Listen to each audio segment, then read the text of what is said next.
Mapalit na sa mga Jimenez noon ang baratong bugas, pinahagi sa programa sa Asenso Misamis Occidental, pinahagi sa Provincial Agriculture Office, ilalom sa liderato ni Governor Henry Waminal, human gilusad ang baratong bugas para sa Misamis noon program sa lungsod sa Jimenez ni atong Enero 13 atol sa ika-167 nga charter anniversary sa lungsod.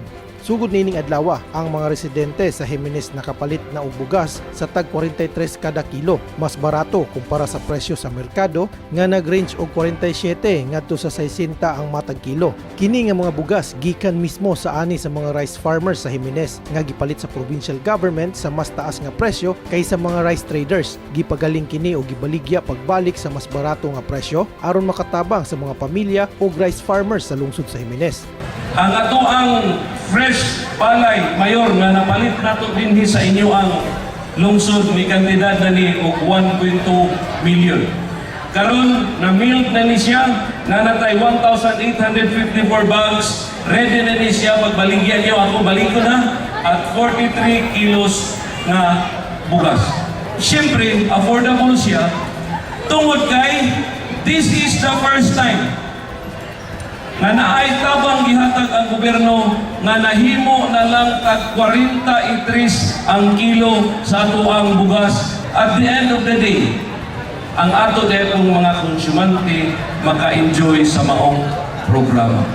Ang BBM program kabahin sa Asenso Rice Farmers Full Assistance Program kun ARFA nga nagpunting sa pagsuporta sa mga lokal nga mag-uuma, kini usab usa ka kontribusyon sa nasudnong kadiwa ng Pangulo program nga nagtinguha sa pagbaligya og barato ug dekalidad nga bugas alang sa tanan. Ang atong probinsya mga kaigsunan nagahin og 100 million para sa ato ang mga farmers. Ug kanang ang nag-author gid anang walay lain kundi ang ato ang pinanggang Governor Henry Sibilia Waminal. Atong pagpaka atong pinanggang gobernador tungod kay inana kadako ang iyang pagmahal sa ato ang mga farmers.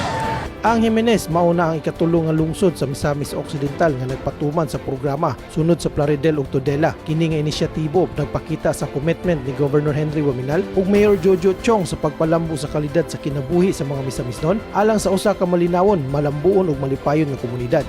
Ako manghinaot sa inyong makanunayong pagtimbayayungay aron atong makabot ang Misamis noon magpuyong malinawon, malambuon ug malipayon.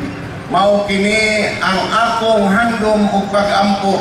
Mao usab kini ang gusto sa atong liderato sa Team Asenso aron makabot nato kining 5 ka 5 M's kinahanglan, especially kamong member sa Asenso Pinoy.